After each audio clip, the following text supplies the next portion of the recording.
This is the Literary License Podcast with your hosts, Vickie Rae, John Wilson, and Keith Chawgo. Discussing book to screen and everything in between. Coming at you from the UK and USA. They keep it real.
Hello, welcome to the Literary License Podcast. And today we're going to discuss our personal picks for November's Shudder releases. So, Vickie, what have you been up to? I guess we're doing this actually the same day we're doing Shadow of Doubt, so we actually haven't been up to a lot since last time we were on our show. Nope, just the usual. Getting ready to go to Tulsa for the kid. And like I said, I've been starting to read my sci-fi books again that I like to revisit every so often that I hadn't read in like 20 years. And I've been watching the Shudder films. And like I said, I finished Bates Motel. And going to keep on watching my blood and gore because I love it. What I want to do is give a shout out to a YouTube channel that I've actually can't stop watching, called Overly Sarcastic Productions. If you're into any kind of history lessons whatsoever, it's great. It is. Red and blue. I mean, my hats are off to you. Look, I'm a poet. I just don't know it. But yeah, I mean, the thing they do for Edgar Allan Poe and H.P. Lovecraft, they do some horror stuff on there, some history stuff on there. They even do books like Don Quixote and Les Miserables and, The Iliad and the Odyssey. It's just fantastic. Yeah. Shout out to the college kids that have to read these books, too, because you actually can absorb all the input just by listening to it because it's brilliant. Even the animation that they put, I mean, the work that they put into it, my hats are off to them. So, for Overly Sarcastic Productions, we salute you. You are fantastic. So, but besides that, not a lot since last time we spoke. Just carrying on reading books. I just actually finished reading a lot of the H.P. Lovecrafts. I read all his back stuff, which I found very interesting, very weighty. Wasn't an enjoyable read, but I'm glad I finally got down and sat there and actually read them. So now that I know what Lovecraft's all about. I was a fan of Reanimator and the Stuart Gordon film, so it was quite good to actually read the source material after all this time. Something I've been trying to do for the last 40 years and finally got down to do it. So. I think you finally got around to it. So with no ado, we'll go forward and talk about what we like that we found on Shudder this month. So Vickie, what's your first film? My first one was Haunt. It's a 2013 horror film by Matt Carter, and it's a feature film directorial debut. And it was first released on November 6th of 2013 at the Film Society of Lincoln Center and was later released on video on demand in February of 2014. It stars Harrison Gilbertson as a teenager who moves into a new house, and he goes not through only a sexual awakening, but a terrifying haunting. And it's kind of hard to discuss these. I don't want to give away too much, But it all starts out with a man who's just totally distraught, and he's trying to contact his dead children in the afterlife by using a ghost box, or what ghost hunters call an EVP box. And there's this really just nasty presence in the house that anybody that lives in this house, you're going to suffer, especially those who are playing with the EVP box, because children shouldn't play with dead things, kind of sort of movie. And I really liked it. It had a lot of scare factors, like where you don't expect it, kind of the ones that make you kind of like jumps, like, you didn't expect that coming. And, you had the twists about, the people that lived there prior and those who survived the haunting in the first place. But it all seems to stem from this ghost box and the fact that these trapped souls are angry and they cannot get out of the house. And it just wreaks havoc, death, and mayhem to those who come in contact with it. So I would have to say that this movie, it was well received. It had mostly a positive review. And it didn't win a lot of awards for originality, but it brought in a lot of new ideas when it comes to old school chillers. And it was a refreshing watch because it wasn't major high tech. And it was just something that you probably enjoy, especially if you're a ghost hunter. You'd probably enjoy this. And I found it really scary. It takes a lot to, make me go, oh shit, kind of moments. And that's why I enjoyed Haunt so much. Okay, Bradley, tell the class about your holidays. Yeah, it was really good. My dad built us a new kitchen. It's got wooden bench tops and some stupid self-closing drawers. There was a dishwasher that was a real and even a breakfast bar. Mum thought Dad was a massive... Get a kitchen installed without teaching your kids new words. Visit ikea.com.au. We can plan, deliver and install the whole thing for you. I'm Evan. I'm Sam. I live in that house. We just moved in. I've been in that house. It's cursed. Everyone, this is Sam. Nice to meet you, everyone. So who is she? I don't really know. Just be careful. Do you want to try something with me? You know what this is? No. It talks to the dead. You curious? What happened? Marilla went insane. You ready? Is anyone in here? What happened in this house? Well, I guess it's just not meant to be. My Have you been messing about with that box? Evan? You don't go opening doors and inviting things through. Do you really want to stop before you figure out how it is? Evan?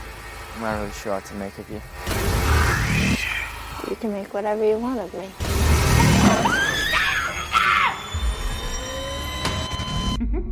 She's coming close. She's here.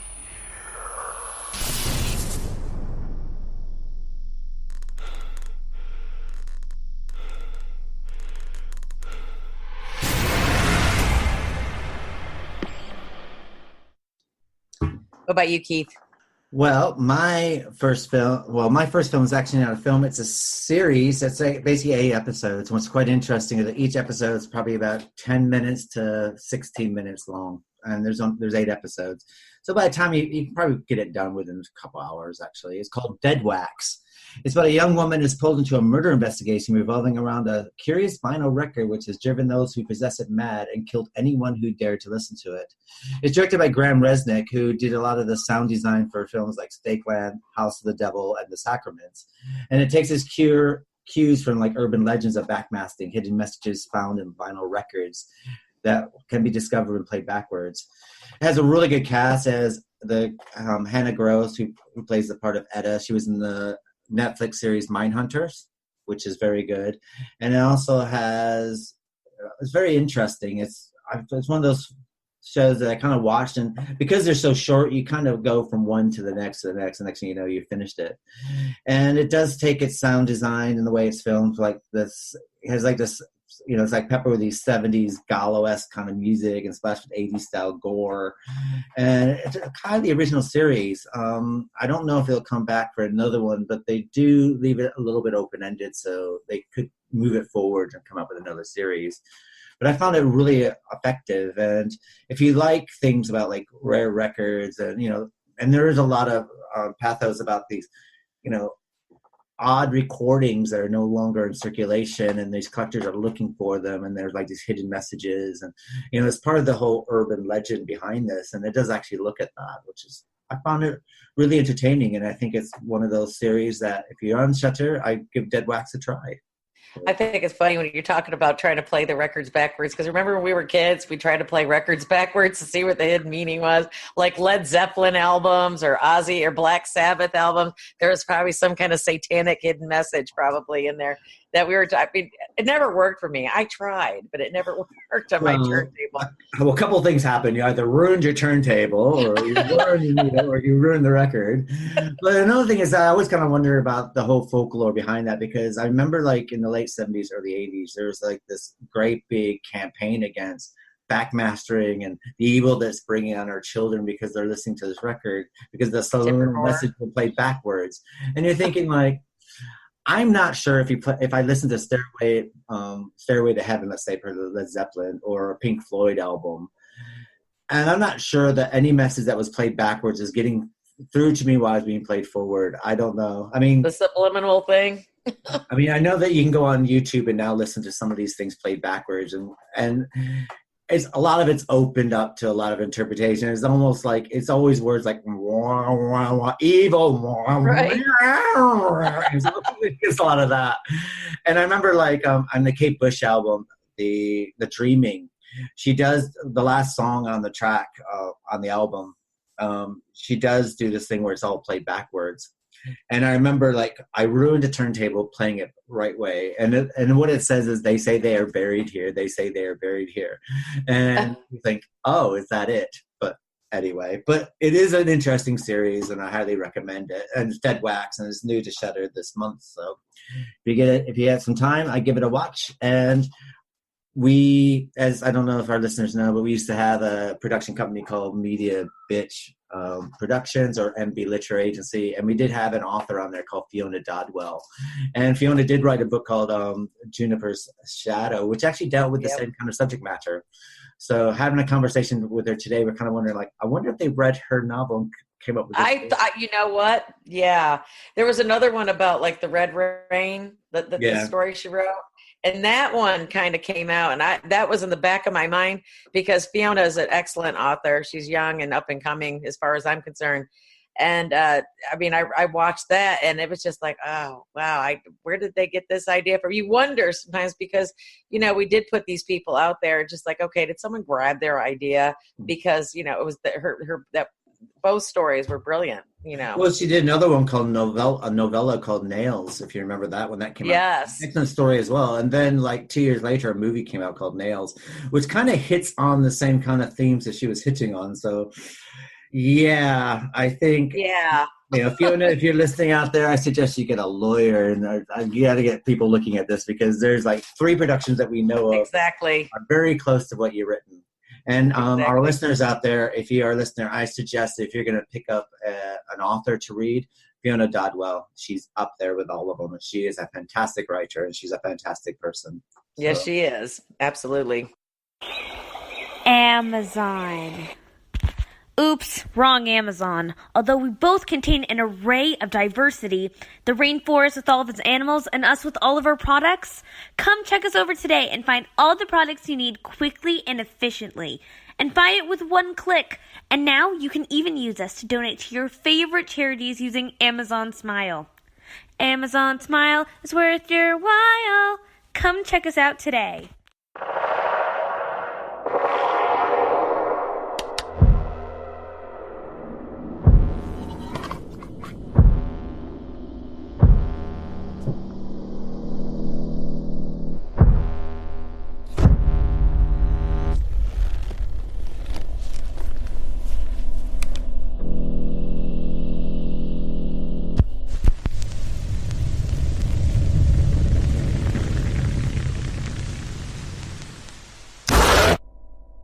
We're looking for the Lytton lacquer.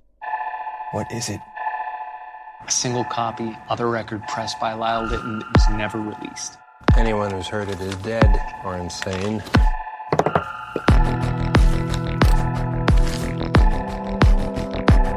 can't find something that doesn't exist.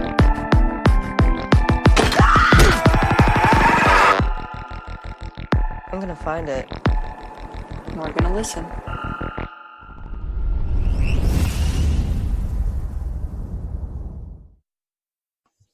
So, Vicki, what's your next recommendation for Shudder? Okay, I watched Southbound. It's a 2015 American anthology horror film. It was directed by Radio Silence, Roxanne Benjamin, David Bruckner, and Patrick Horvath. It was produced by Brad Miska. The film premiered at the 2015 Toronto International Film Festival on September 16, 2015, and was released theatrically on February 5th, 2016, as a limited release. The film included numerous Best Horror Films of 2016 lists, including those by Rolling Stone, BuzzFeed, and Thrillist. And this story, it's kind of hard to explain this. You have to actually watch this because it's 5 interlocking tales of just downright terror. And it follows the fate of a group of travelers who become really weary. They're confronting all of their worst nightmares. Anything you could possibly think is going to go wrong is going to go wrong. And they're on all their darkest secrets come to light, and they're on this really scary, desolate stretch of desert highway. There's absolutely nothing around, and they're just like keep going in and out of all these these interlocking stories. Where eventually, sort of like American Horror Story, when you got everything in the end that comes together. And there was one. The first one was called The Way Out, and each story. There was also Siren, that was the other, Jailbreak, and The Way In. And there's these things that they're just floating, like, I don't know if you want to call them reapers or demons or whatever. And they just follow these people, and just bad things happen all the time. And they're not supposed to go out in the desert because that's not where people, it's only there for the people who are stuck in whatever visage of time warp or alternative hell that they might be locked into. Eventually, they all come together, and it does make sense because you're wondering, okay, what all these people have in common? And they're all fleeing from just these demonic beings, and they have the visages of human beings. They try to keep leaving, and they can't. And everybody, it's a lot of gore, it's a lot of violence. My particular favorite, because I love gore and violence. But I liked how the stories interlocked with each other.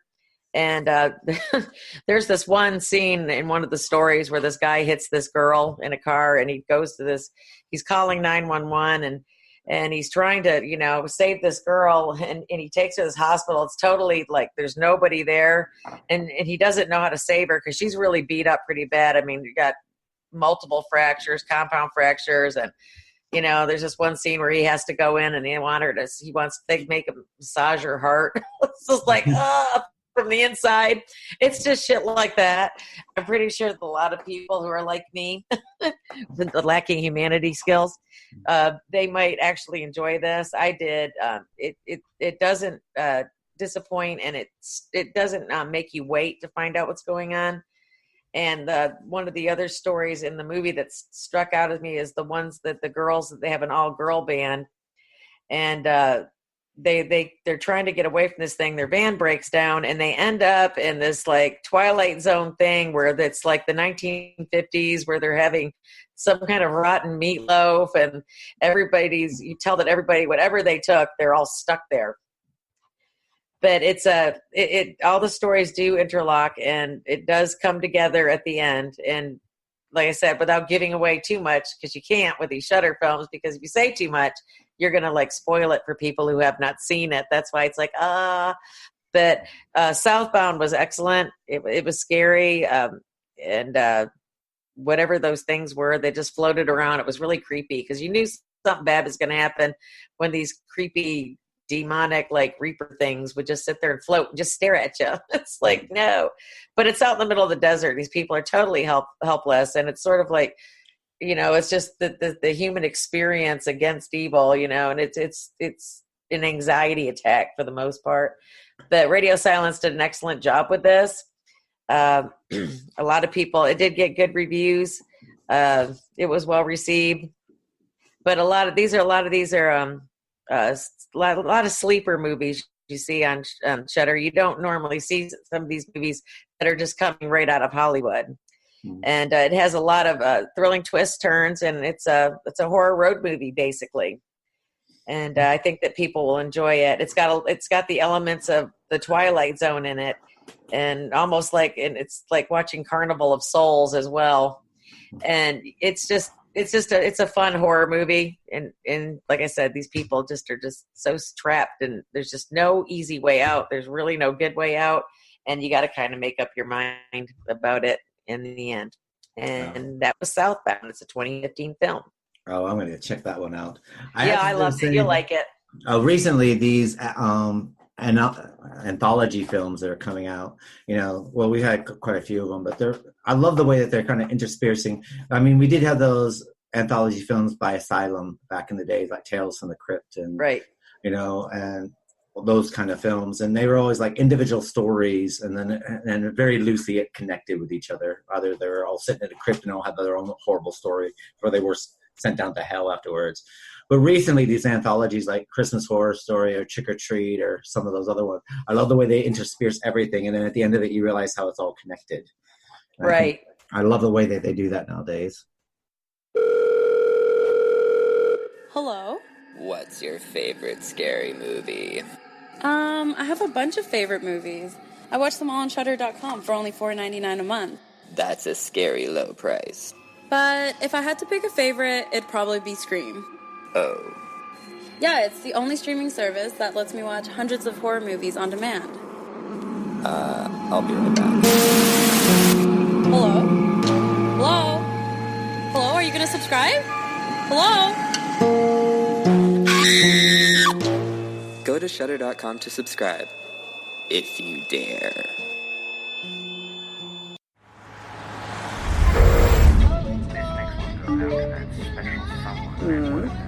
You want to wear the black, I know. Of course I want to wear the black.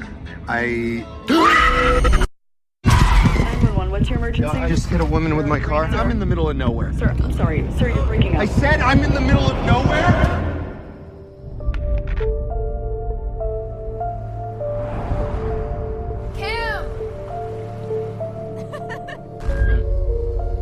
We still have this one last weekend with our little girl. Well, this next one is for all you lost souls. All you sinners racing down that long road to redemption, but heading straight into that pit of darkness up ahead. We're all on the same endless highway. Ugh. Of course we get a flat. Guys, car! Why don't you come to our place?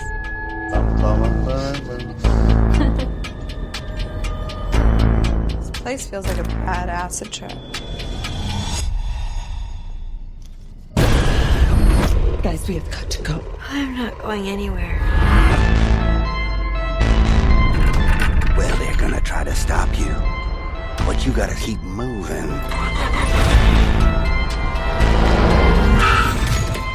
Help! I need some help!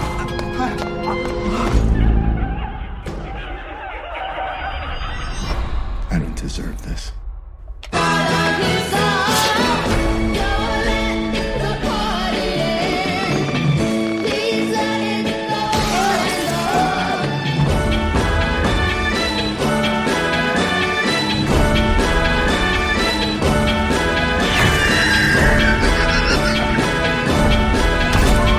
What do you want?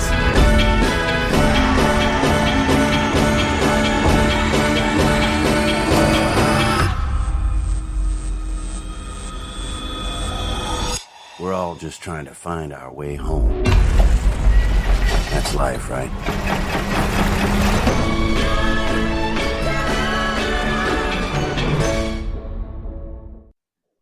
Well, my next film is The Witch in the Window. I saw that. It's fantastic. It is. It focuses on a separated father, Simon, and his estranged 12-year-old son, Finn, who head to Vermont to repair an old farmhouse and encountered a malicious spirit of a previous owner. An infamously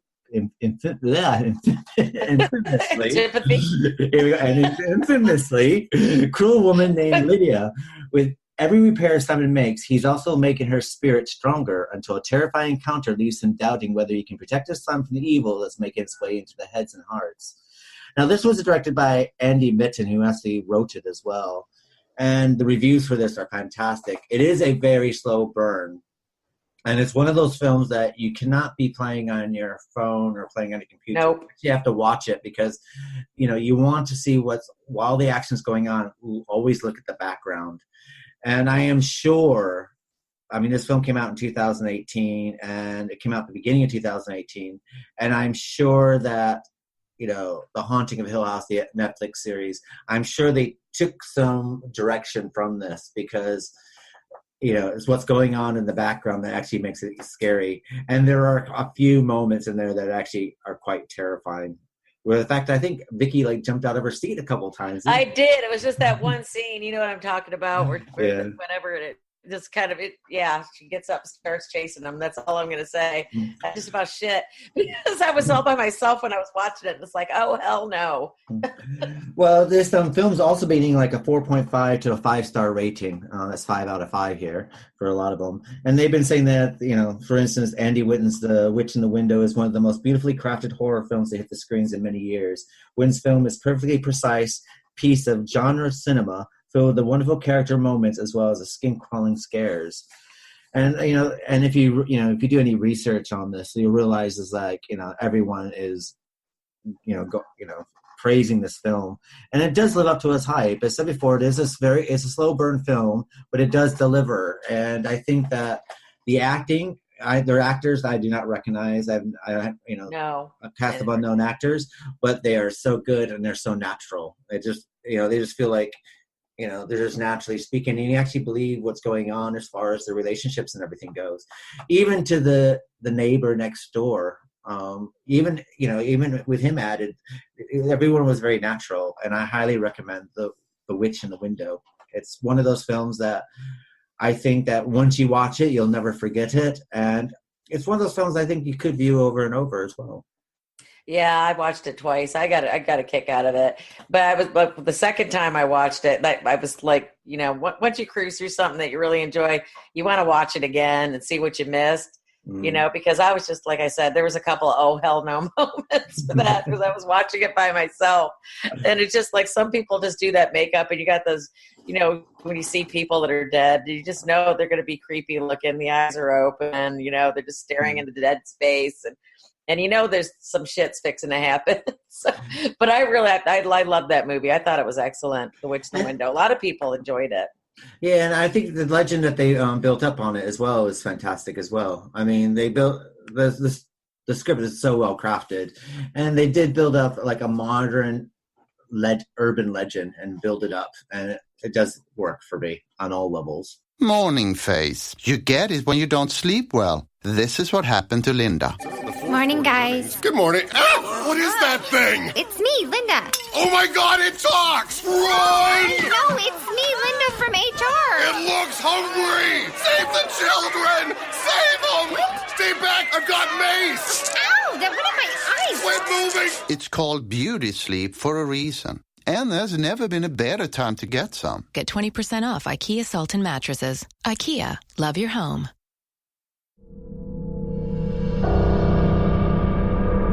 Whose house?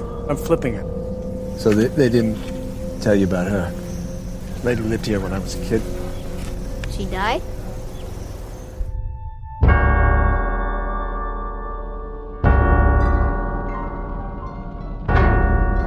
Do you think there's something wrong with the house? Maybe. Do you?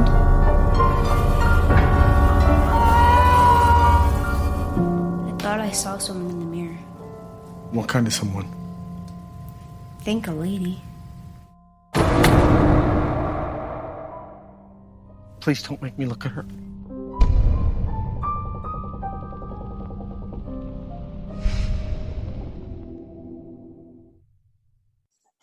So what's your next film, Vickie? I got the femme fatale kind of one for all my feminist Nazi friends out there. It was called Revenge. It's a 2017 film. It's actually a French rape and revenge action horror film. And if this is going to be disturbing for some people, and I'd understand, but she does give out as good as she gets, basically. And it's directed and written by Coralie Fargate. It's starring Matilda Lutz, Kevin Janssens, Vincent Cullum, and Guillaume Bouchard. And it follows a young woman who's assaulted, and she's left for dead in the desert. And she's like an American socialite. She's having a secret relationship with a French millionaire. And they have a secluded home in the desert, and that's where it all gets to go. And she's out there spending the weekend with him. And then he has a couple of, those scummy-looking kind of guys that you would never date that kind of show up. And she's a very beautiful woman, Matilda Lutz, in the program. And in real life, she's a pretty girl. And you know how it is. These guys see it. So the guy that she's seeing is like leaves. And shit happens when he's gone. And they decide that they just want to cover up what they did because he's married. These guys don't want to get found out. They don't want to get prosecuted for rape. Needless to say that they do some awful things to her and leave her for dead in the desert. And this woman comes back and she fucks some shit up. That's all I got to say. She just did a fantastic job at, it's almost like the female version of The Crow. The Crow comes back and he's pissed and he's going to get back everybody. When you're heading for a great night out, if you saw a bus stop, would you pee against it? Would you still be grinning as it trickled down your leg? Would you smash a window just because it's there? Would you run across a busy street, then lie down in the middle? Would you shove a mate into the road just to get a laugh? Would you punch a stranger in the face for the way they're looking at you? Would you drink a pint of urine to prove that you're a man? Would you? You wouldn't start a night like this, so why end it that way? Alcohol. Know your limits.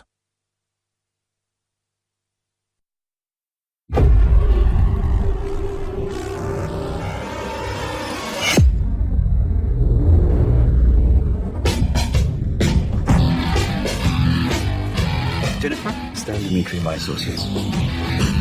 Hi.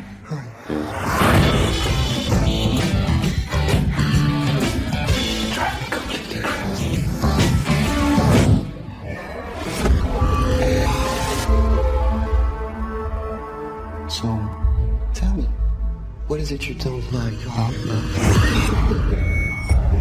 You're not my type, that's all. Not your type?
Well, yeah, my next one is The Summer of '84. And it is one of those films that if you are into Stranger Things or something like that, I think it's one of those films that you want to watch. And the great thing about The Summer of '84 is it's a 2018 Canadian horror mystery film, and it's directed by Francois Simard, Anouak Witsel, and Young Carl Wissel. It's directed by 3 directors, and it stars a pretty much unknown cast, which includes Graham Verche, Judah Lewis, Jason Gray Stanford, and Tierra Stockby, and Ruth Summer. I have to sit there and say, for bunch of directors and cast members. Pronouncing their names was not easy. So I probably mispronounced. Some of these actors in some of these Shudder films, you don't recognize. That's the beauty of them. But, I mean, you don't know them. They're just all fresh faces. And a lot of them got names because a lot of them are from other countries that these movies are filmed in. And these are just new people. And they all got the fancy names. It's like you need to break your tongue to say some of them, especially the Russian films. Yeah, I'm afraid that I probably mispronounced everyone's name. I mean, the great thing about the basic plot is in the summer of 1984, Cape May, Oregon is plagued by the Cape May Slayer, a serial killer responsible for the disappearance of 13 teenage boys in the county over the decade prior. And it is a film about this group of boys who are, it does have some of those tropes that said, like in Stranger Things, you have these, Dungeons and Dragons kind of nerdy movies and sort of thing. But, Stranger Things, I mean, I did enjoy the first season. The second series went off the rails. But what I quite like about the summer of '84, it's a bit more realistic. There's a realistic setting that goes on here. And I have to watch that. And it's a story about lost innocence. And as the story gets deeper and deeper, one of the kids, he has a reputation for like conspiracy theories and urban legends, and he snaps onto this. And you don't know if he's just going off on it, and he gets his friends involved. But it gets darker and darker, and then when you think it's over, bam, something else happens, and it's a really good film. And I believe the director, also did I Am Not a Serial Killer, which is another great film if you have a chance to see it. And I said before, it was released and premiered at the 2018 Sundance Film Festival. And it's one of those films that I think it does get some mixed reviews on it, though some people are giving it 8 out of 10. But, I personally think that it's a fantastic show. It's one of those ones that it's got a lot of heart, it's got a lot of feelings. The darkness happens, and when the story comes out and everything starts making sense, it really throws a hell of a punch. And I would highly suggest it. Variety said it was neither funny nor scary enough to leave a lasting impression. It was more slowly paced than necessary, and those seeking horror content will find the payoff underwhelming after a protracted mild buildup. And I totally disagree with that. I think it's one of those films that you do watch, and I think that if you're a fan of Stand By Me and any of these other ones, the old 1984 is fantastic. And I do think, if you're going to compare it to like the Stephen King sort of thing, it's probably more like Stephen King meets James Patterson, to simple fact, because it is a murder mystery and there is horror in there, but the horror is real. It's a realistic horror, and you can find yourself being part of it. Vickie and I, we grew up in a town with a serial killer, and it'd be interesting, like, sat back in 1984 and you're riding your bike and you notice that one of your neighbors isn't quite what he is, and you actually have to stumble upon it and solve the case yourself. And that's what the premise of the movie is. And I would highly recommend The Summer of '84 because it does remind me of 1984 and being that kid at that age. Well, a lot of these Shudder movies, if you go in, and they do have reviews that people have gone in and they've watched it, they either loved it or hated it, or, they were in between. But don't really just pay attention to reviews, because you might be missing something that's actually really good and you might enjoy, because it's all a matter of opinion. Some things that, that got horrible reviews were some of the best movies ever made. And I'd like to form my own opinion. I'd see some of the reviews. I'll glance through them on the Shudder series, but I don't always agree with people when they say that the movie, sucked it or whatever. It was too long, or it was too involved, and it was too slow, because you'll miss a good movie that you might actually enjoy. So I wouldn't pay attention to too many of the reviews. Well, another thing, if you look at some of the films that we covered here so far, now we're in season 2, and we're running with that at the moment. But look at some of the films that we covered that got really bad reviews, and they're now classics. Exactly. The Thing is now considered an instant classic, or The Bad Seed, or even Whatever Happened to Baby Jane. Was considered it was an okay film, but now it's considered one of the best films ever made. So, yeah, I do think that sometimes when it comes to critics, I think that. It's a bit like, you got to remember that critics there to do a job. And sometimes if that critic's in a bad mood, they might not like something. And then just because they caught the movie in a bad mood and weren't in the right frame of mind. Right. And then they write the review, but then they'll go back and watch it when they're in the right frame of review and actually recalculate what they thought or take back. But in summer of '84, I think that, there's been a lot of people, saying that a lot of people have praised it and think it's one one of the best films this year. But there are some, shoddy ones on there, and I disagree with them because I found it award-winning, and I've actually went through and watched this film twice because I actually really, really enjoyed it. So, Amazon is here to make your life easier. By just the tap of a button, you can turn the camera on your phone to your own personal shopping list. Introducing Flow. Just tap the camera icon onto the search bar, and you can find whatever it is you're looking for, right on Amazon. Faster than scanning a barcode and typing the name of your item into the search engine. Besides, searching with words is so 2012. Save time and money. Amazon, where shopping meets effortless. The sheriff's office reports they're likely looking for a white male. Preferred targets appear to be males aged 12 to 16. It's a serial killer.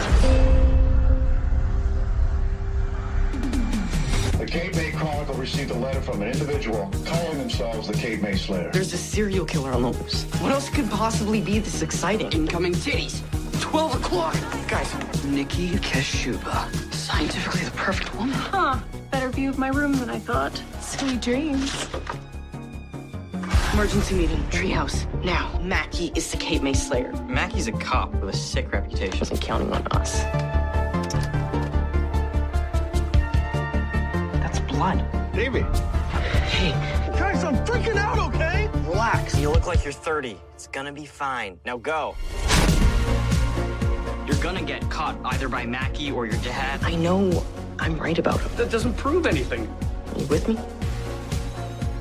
I don't want anything bad to happen to you. We're trying to save people. Yeah, well, you're not. Guys at the station are gonna love this. Just let it go. Sorry again that you're grounded. Let's see if I can get you out of this house. No hard feelings. You were wrong. You're wrong about everything.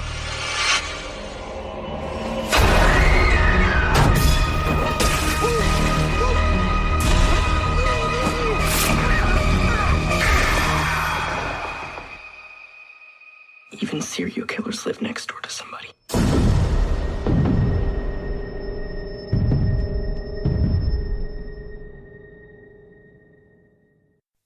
At the start of a girl's night out, if you saw a dirty pavement, would you crawl along it? Would you squat down by the curb and pee into the gutter? Would you take a breather when lying in some sick? Would you get your breasts out for every passing car? Would you tear your best mate's hair out 'cause you fancy the same bloke? Would you accept a lift from a man who you've just met? Would you do it with a guy whose name you can't remember? Would you? You wouldn't start a night like this, so why end it that way? Alcohol. Know your limits. Right. And then as far as the movie Revenge, before I forget about it, it probably had one of the bloodiest endings I've ever seen in any movie. So that is definitely a good watch. All these movies, I find them all really refreshing because we're so, ensconced with Hollywood so much. It's got to be a Hollywood movie, but these movies aren't really Hollywood. I've said it before, so it's great watching these because it's a breath of fresh air. This is all new talent, new faces, new plots, new stories, unheard of scripts, and things like that. So if you watch Shudder, there's always something on there that you're going to enjoy, irregardless. Yeah, I would watch them. And the great thing about Shudder as well is that you can get a 14-day free trial just by signing up. Yeah, just check it out. And if you don't like it, don't subscribe. But I promise you that you'll probably spend that $4.99 a month like the rest of us. Or if you buy the whole year, it's only $3.99 a month. And so you get actually a savings if you book it for the full year. I know. I've enjoyed it. I have it on at least once a day. It's like, I wonder what I've missed on. I'll watch it. And you can cast it to your TV from your phone, if you have a smart TV. So it's got, it's a great, I love it. I absolutely love watching movies that, like with the fresh faces, because you get tired of the same old, and it's not typical Hollywood. These are actually really cool movies. Oh yeah, I totally agree. And the thing is, I also like the simple fact that you'll find stuff from all over the world on there as well. Stuff that you'll never get on your HBO or Showtime or Netflix or the other castings. And Shudder is owned by AMC, who actually put out The Walking Dead and various other programs. And they do a fantastic job. And, go out and give it a shot. Give it the 14-day trial. Take some of our recommendations, look them up, watch them, and see what you think. So that will bring us to the close of this episode for the end of November 2018. And next month, we will be doing the Christmas stuff, which our first episode was going to be, instead of book to screen, we're doing concept album to screen, which will be Jesus Christ Superstar, written in 1969 and put out on a concept album starring Murray Head and Ian Gillan from Deep Purple. And that was written by Andrew Lloyd Webber and Tim Rice. And the film was directed by Norman Jewison, which would actually star Yvonne Elliman and most of the original cast from the concept album, and Ted Neely as Jesus Christ in the movie, who's actually still performing Jesus Christ Superstar across the world today. I've seen that. I've seen the play twice, and it was fantastic with Ted Neely. I just absolutely loved it. You can see him, both he and Gilliam. They've got lungs on them. Those men can scream. Wow. They're brilliant. Not to be offensive to any of our Christians out there, but Ted Neely, there's something a bit hunky about Ted Neely. I have given him he's kind of hot. The thing is, he's kind of got a wonky eye, but there's something still hot about him. He does got a wonky eye, but he's still good. He's a good-looking man. He's all nice and tan and blonde and shit when they did Jesus Christ Superstar. So it's like, I know people are looking. They was looking. Well, I mean, I've seen, I haven't seen him perform it recently, but he performed it last year, and I saw pictures of him, and he's aged fantastically well. Yeah, he has aged well. And our next episode after that is our 2-for-1, which we're doing the classic Life of Brian, going along with the Jesus theme, and Saved, which is it's kind of a piss take of born-again Christians, so we'll probably get some hate mail about that.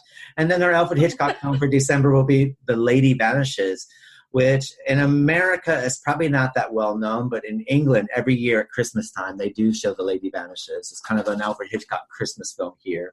So we'll be covering that. And of course, we'll be back in December with our Shudder episode as well.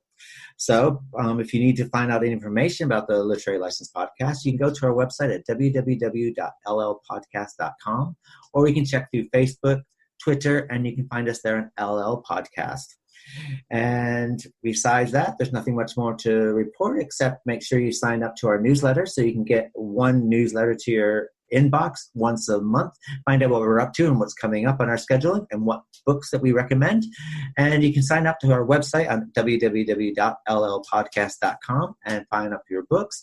And also don't forget to use Seat Giant at www.seatgiant, SEATGIANT.com.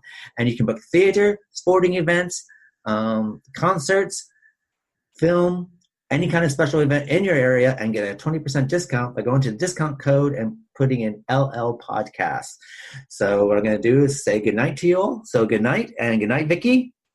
Good night, everybody. And the silly season is upon us. Keep sane. Keep sane. That's one thing that I don't know if we'll ever be able to do. Anyway, good night, y'all, and we will see you next week. Bye, everybody.